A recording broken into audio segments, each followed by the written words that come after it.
কতটা পরিমাণে ভিড় তোমরা দেখতে পাচ্ছ সামনে, আমি তোমাদেরকে জুম করে দেখালাম। তো এখানে কি সুন্দর চাবি রিংগুলো বিক্রি করছে, প্রত্যেকটা কালেকশন কিন্তু জাস্ট ওয়াও ছিল, মানে বাড়িতে লাগালে খুব স্ট্যান্ডার্ড একটা টাইপের লাগবে। তো welcome back to my channel Momran lifestyle. কেমন আছো তোমরা? আশা করছি তোমরা খুব ভালো আছো আর আমিও খুব ভালো আছি।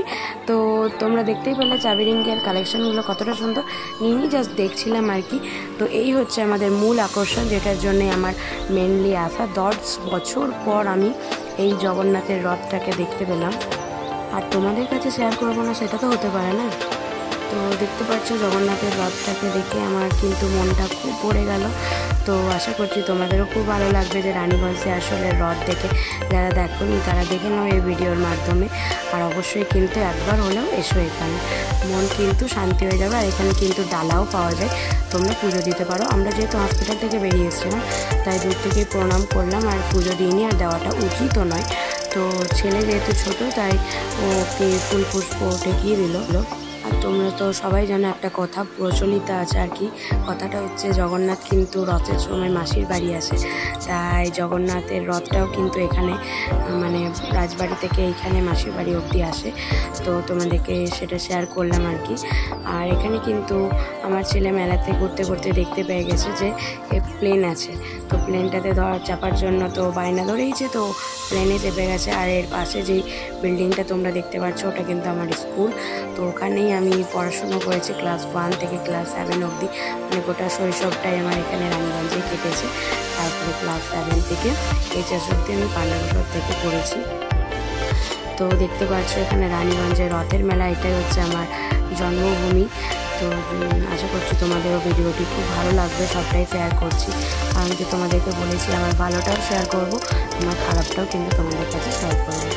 তারপরে আমি ভিডিও দিতে পারছি না কারণ আমার ছেলের শরীরটা খারাপ হয়ে আছে আর কি, সবটাই তোমাদেরকে বলবো একটা কোনো ভিডিওর মাধ্যমে। আর আমার গলার অবস্থা শুনে তো তোমরা বুঝতেই পারছো, তো কিছু করার নেই, যেহেতু তোমরা আমাকে অনেকটা ভালোবাসো, অনেকটা পাশে আছো, তাই তোমাদের জন্য তো আমি এইটুকু করতেই পারি। তো এটা কষ্ট বলাই যেতে পারে না, এটা ভালোবেসে আমি করি। তো এখানে আমরা চলে এসেছি এই বেলুনগুলো ফাটাতে গান দিয়ে, এটা আমি কোনোদিন করিনি, তাই আমার ছেলেও বললো করবে। তো এটা ছিল 20 টাকার 6টা বেলুন, এরকমই কিছু একটা ছিল। তো আর আমি ছোটো থেকেই আমার একটা অভ্যাস, আমি টাকা ইনভেস্ট করতে ভালোবাসি না। আমার বর তো এখানে গান দিয়ে বেলুন ফাটালো, এরপর আমি চলে এসেছি ফাটাবার জন্য। আমি খুব এক্সাইটেড ছিলাম, সত্যি মনে হচ্ছে ছোটো মানে শৈশবটা ফিরে পেয়েছি আর কি।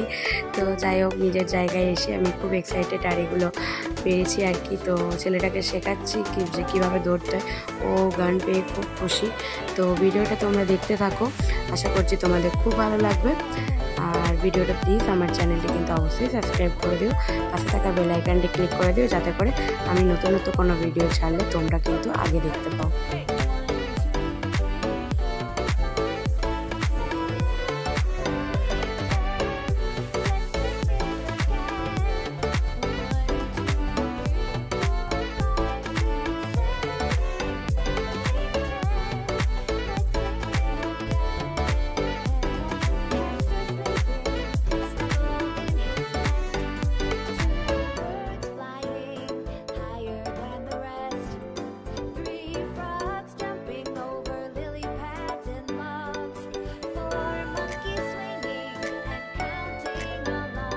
এরপর আমার ছেলে বলছে মা আমার খুব খিদে পেয়েছে, চিকেন ললিপপ খাবো।